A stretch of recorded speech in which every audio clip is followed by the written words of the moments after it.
on his own, and Onigod just kind of stationary on the McCree, a little bit more defensive of a setup. So we don't have either of the teams taking the point. So Boston will actually cap point, but this is bad for them. Yeah, they lose I'm 30, stand 1, they lose I'm 37. Then Vistola taking out Valentine. So Paris kind of concedes the point at first, but just wins in the overall damage. So gives good at all for them now. And again, they still have to try and find an advantageous fight here, but they're all knocked up. Huge pile driver there to start the fight. And Onigod gets an easy Deadeye kill from the flank. And this is what happens with these Wrecking Ball compositions. It's just about displacement. You see Don go in, big pile driver, knocking players around. We're going to ascend and be one of the top teams in this tournament. Right now, Onigod taking out stand 1 first. Now, as this meta has developed, we haven't seen the Boston Uprising. We saw them the first week play the Justice, and they played Toronto. Two teams, well, with Toronto now, we know, has not been good in this tournament. A little bit of an issue to wrinkle in the fabric here for the Uprising. They need to try and make their way through now. Duplicated McCree with the Deadeye, and Valentine takes Khan down. A lot of the healing now for the Paris Eternal has gone away, and with Dredro nanoed and still taken down, the Uprising's target focus yields results, finally. You do have some picks coming in here towards the end. Like, you have a duplicate here for Naga so far behind, and it's going to be Don coming in with a pile driver. They want to fight this with players coming back off the spawn. There's an extra tank here as well for the Paris Eternal. Now they have 3 of them in play. Naga goes for the duplication of the Winston, and Faith gets rolled. Back to the point he goes. Now the Eternal don't have control of the point quite yet, but Stan 1 is in a very compromising position. He's surrounded and removed by Onigod. The Uprising thought they had a chance to stave off the Eternal here, a chance to breathe in this round, but it's cloying. It's absolutely smothering the pressure that the Paris Eternal are applying.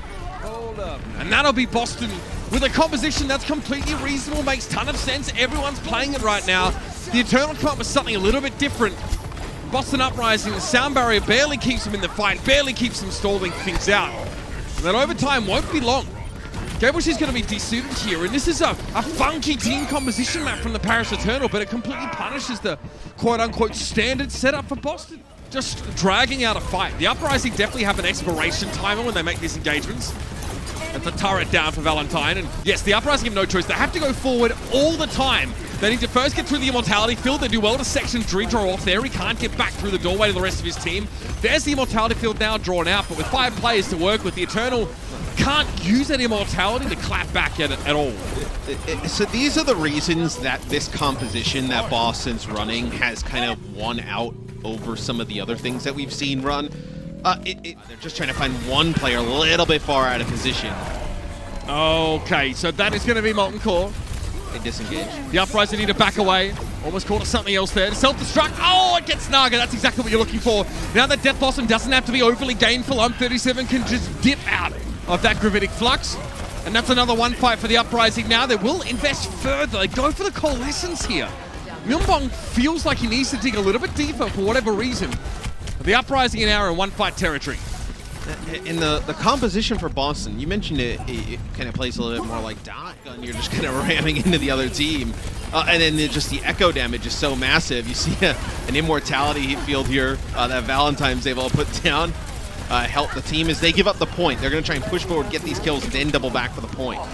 That may not work out that way, though. Valentine realizes that his team is down to 4 right now.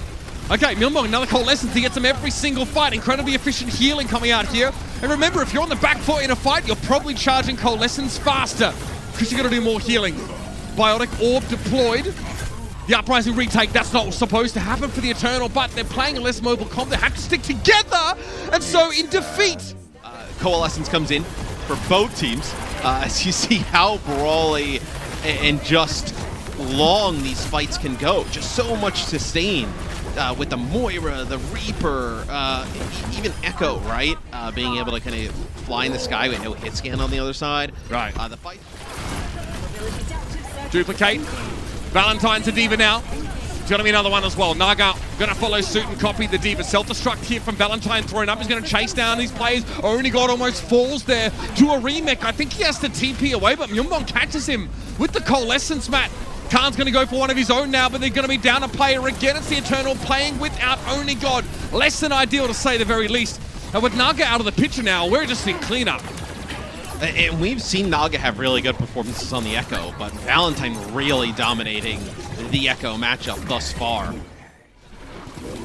Coalescence is huge here. Yeah, you pop that straight away if you're Mumbong. The quicker you use it, the quicker you get it back. Dridro goes down there. The Eternal had to touch, Matt. They were so desperately trying to get to the point that they split their composition and allow some of those squishier targets to get picked off. Obviously, losing Dridro first is really less than ideal. And that'll be the Boston Uprising. Finally get that mirror. Hog's also just really annoying to deal with in this composition. You don't have Discord Orb, you don't have Biotic Grenade for the Uprising. So your tools to normally shut down their health tank, the damage spun to his Roadhog's a bit limited. You also do things like that where you force mistakes. That is a hook on the Vistola, but then you have no, that's a hook onto Gabulshi, but then you have like the players following up, and you're able to get one out of that. So Roadhog just kind of forcing commitments that you may not exactly want if you're the Boston Uprising. Yeah, I think for Boston. What about the other player, or the secondary player that comes in? That time I believe it was Faith who got taken out, which is their whole disengage is Nago used Duplicate, and they're already going to take out Valentine. Yeah, and that's a hook on Valentine. Matt Dunn's going to find himself a second one here in the Boston Uprising. They knew what composition they were dealing with by the time we got to the second point, but they knew they had no choice but to stick to their guns and use the ultimates they've been able to build up. Unfortunately, those get absolutely crushed. Valentine doesn't get a chance to duplicate a D.Va. The Eternal had two of them, so they forced double self-destruct situations anyway. It's a great look at that Venom Mine on the back side of the door. It won't do anything as everybody moves to the opposite side of the map. Yeah, the double shield setup is one that you can exploit a little bit more, their compactness at least, but the Uprising maybe don't account for the fact that Onigod is playing as a loose end here on the Widow, which not a huge surprise, and that's a nasty vertical shot there on I'm37. Really, I mean, I'm37 didn't have much to do there. His Matrix doesn't last forever. Onigod's just too good to be shut down by that positioning decision. So, duplicated self-destruct thrown to the front right side. That's beautiful, yes. Faith and I'm37 taken down by that. Naga drives the bomb into the ground at the top of the bunker. So it sort of grinds along. It makes it really hard to spot where it's going to come out on the other side. And now, just that you're going to take going in, and then also the reset. This will be a dive that starts here for Boston. They go in deep. They want to try and make a play for the supports, but they're nowhere close. Junior just goes up in the sky. Khan has the Immortality Field and the Amp Matrix. Another failed push here for Boston. I mean, Matt, here's the problem. The Boston Uprising want to take fights out of the open so they can avoid the purview of Onigod, but that makes them more susceptible to Naga, playing with those sticky bombs in close. Not much of a win here. D.Va duplicated. Stan One knows he has to deal with Naga at some point. They're able to get him out of the mech there without allowing Naga to have a free self-destruct. Quite crucial there. Here's that Gravitic Flux we knew they'd be walking into, though. Sound Barrier is going to help them. And Death Blossom, yes, that's why they were looking for a close quarter fight. They get that. And Onigod has spent much of this fight on the outside looking in, just as the Uprising intended. Eternal on this control, Matt. Want to try and split them up a little bit there. And Onigod is playing a little bit towards the left-hand side. He has to wrap around now and join his tanks at some point, otherwise this happens. He's getting dove on, and eventually he's taken down, but he buys enough time for Naga to find that stand one kill. Getting Winston down is huge here. Really hard to exploit the positioning anymore of the Eternal, and Naga deals with Gabulshi in the backline. And they just have to go so deep to try and isolate a player, Boston. Like, Onigod is a great dive target. Playing Supercharger here just buys time. You can't dive into the Supercharger here. If you're Boston, now the rally here for Dridro and the Paris Eternal. Only got able to get rid of Valentine early in the fight, though. He was close to another duplicate. With that off the table now, things get a little bit dicey for the Uprising. Death Blossom from I'm37. Immortality Field was enough to shut that down. The Eternal, again, they really want to play slow. They want to play safe. They want these long fights, and that Immortality Field really helps them stave off that. You can't play any more defensively than Onigod is right now. He's basically sat in spawn because he knows the Uprising are coming for him. Valentine gets taken out of that duplication there, but Stan One's Primal Rage is able to get some value. Okay, I thought that would have been a bit nasty there. Valentine probably hoped so as well. Deadeye, Onigod's able to get rid of Gabulshi there, rather. The D-suit and the unduplicated Naga leaves him pretty bereft. But Onigod's able to bring up the reinforcements here, and the Paris Eternal, you cannot play more defense in that ultimate. You see, he's playing his own little off angle here, trying to wait for the Uprising to push up. Boston still have to send and deliver here, Matt. It's so difficult for them to get out of that room, though, without the Winston. They have nothing to challenge high ground. They have to wait until that Coalescence comes into play, and Valentine uses the duplicate, wants to keep this one going for the Boston Uprising. Yeah, he was looking for Vestola there. He knew that Diva was really the only option he wanted to go for. Only God stays alive super late in the fight, and somehow he gets away with killing Stan 1. He will give up his life for it, but still, that's audacious. Yeah, I don't think this is enough, though, for Paris to take point. Well, like Vestola actually ended up using his self-destruct there, so he did. He's on the point. Yeah, he loses his shield real cheaply, though. I'm 37's able to just step up and blow it up. Myeonbong with the cold lessons there. Naga's going to go down once more. You see Myeonbong saying, go, go, go, go, go forward. I'm 37 with the Death Blossom. Well, I think Myeonbong will be satisfied with that result. It's like I mentioned, they don't even need the sound barrier. They can probably win it with just Coalescence, and they absolutely do. If you can move up, there's not too much poke on this composition for the Uprising outside of the Echo, so it's Vestola. Okay, so they're going to use Vestola as a stall, and they're going to go for the Amp Matrix here, but Dan can't benefit from it. He has to step up as well. They need more warm bodies on the point, but there are none left by the looks. Naga goes down to a self-destruct. He is dying so early in these fights, man, and the Eternal aren't getting value out of their star player in disguise. And that really makes it hard for them in this map. This could be a quick one now as the Eternal only get 83.8. Well, here we go. The Uprising are on the attack here, remember that, and it's, well, not much of the point to really defend here for the Eternal. That's a terrible start to the fight. They lose Dridro so early, they overwhelm the Brigitte, and Naga is next on the chopping block. This guy cannot get anything done in this map. And I mean, the Eternal, they unpause, but it's almost a look of resignation. They know exactly what they're headed headlong into. It's the wood chipper, Matthew. One way or another, the Uprising have claimed Numban. Well, the flank works out, Matt. Only got able to get rid of the Mercy at the start of the fight is just perfect. Getting kill on Widowmaker, yeah, no mean feat. It was relatively close range fighting. It wasn't anything weird across the map. Constant pressure from Modi got here, but the point's not been taken yet. This could go the wrong way for the Eternal, Matt. I'm37 gets the pick on the Orisa, and that's where it all begins. Yeah, it's the Amp Matrix that's huge from Myeonbong. They are forced to use like Gravitic Flux. Timing there from Valentine is huge. I mean, he's able to dodge the flashbang with a duplicate. Now the Valkyrie being popped here to try and keep these players alive through the Gravitic Flux, but Faith will actually end up getting taken out by it. It's instant death if you're going up against someone like Onigod who could just really punish you if you're hung in midair. Yes, Stan 1 was able to use Fortify to drop back down on the ground, but Faith couldn't do the same. The Uprising, here they are. Here, pretty often, control the high ground is Naga will take out Valentine, so it's another huge pickoff. An Amp Matrix comboed with a Supercharger trying to force Paris back. Look how much payload progress they've gotten, and then that's a flanking Ash copy. May not been the target there, but hey, you know, 2 kills for Paris. Orisa is there. He can pressure that shield down or ignore her. Go for the backline instead. Gravitic Flux, Dan's able to get out of that one. Vestola does drop down, but Valentine's removed. Onigod is causing problems here. Someone has to deal with the Hangzhou, but it doesn't look like the Boston Uprising have the tools to get Onigod out of this position. He's so safe here, Matt, and Naga is the one that's dealing death. I mean, this is pretty consistent with what we've seen from the rest of the series, though. Like, when they don't have to match them, Matrix and Onigod is trying to play around it. The Hulk is going to make that a little harder. Gravitic Flux, they get Stand 1. That's the first step. That shield will persist for a short time, but Onigod's been unleashed, man, and doesn't look like anybody can stop him. And you know, Naga is going to have the duplicate here. He's going to turn into Sigma, get taken out straight away by Faith there on the Brig, but they're going to be able to get Faith in on 37. This is a huge for Paris. They're looking to sit a great time on Rialto.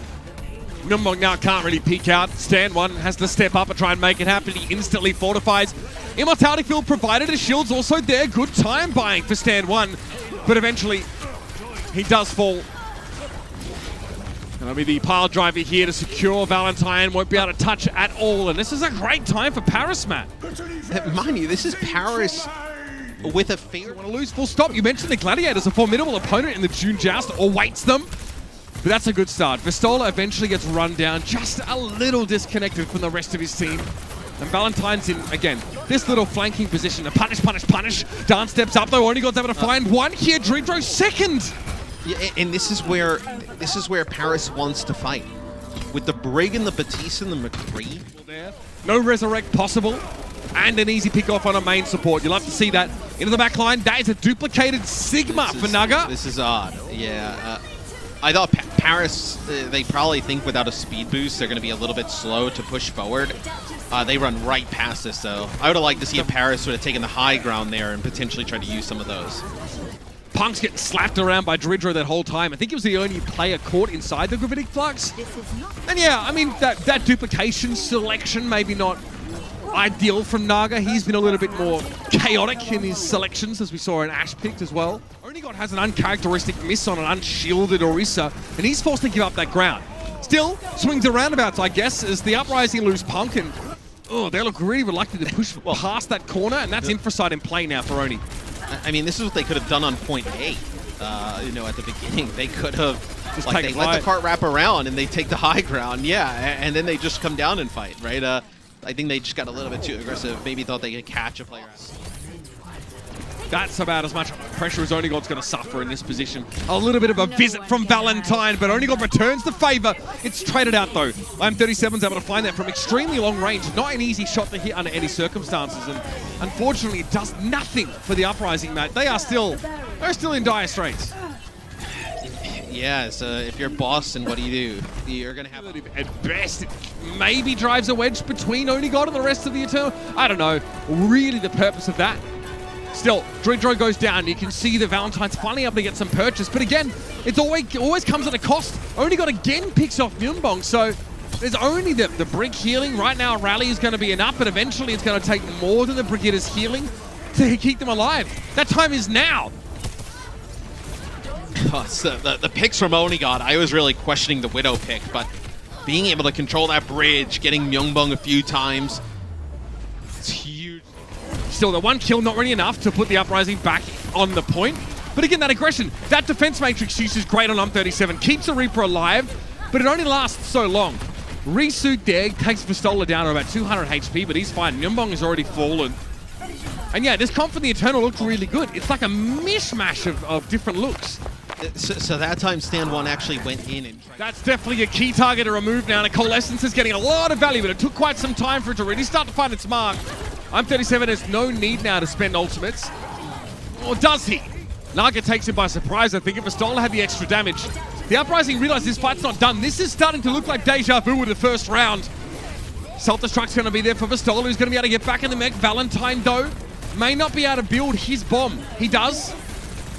He'll let it go in a second here. Gableshin doesn't have the same option. He just got back in his mech. And the Wrecking Ball for Dan is a problem. No one really able to deal with it by the looks of things. And Onigod returns with a vengeance with 2. Deadeye from a safe spot here. Really tough to shut that down. Death Blossom has to mostly happen behind the pillar because of McCree's presence in this fight. And the Boston Uprising, I'll be honest, get absolutely rolled. Absolutely dominated. Yeah, I mean, this is, that was not close as Stand 1 gets potentially, but you go with the Mercy who can help Naga up in the skies. This will get rezzed. And you also have the Hanzo to control some high ground. One thing's for sure, the Uprising are bothered by Paris's composition. They hate trying to deal with this. The composition switch up, though, you can see just how this sort of more compact, resilient composition deals with it. Here's the thing as well. The counter to what... Get caught by that hold there. Immediate knockback there. Nanabu's Donna was done. Gable, she can't really prevent the Tesla cannon damage with Kinetic Grasp. Still, Immortality Field going to be thrown down now, and that's an Ant Matrix in the back, so that's why Vistola makes himself scarce up on the high ground. Faith, though, backhands Dridro the next Tuesday, but Myunbong is lost as a result, so Vistola's patience really pays off on the high ground.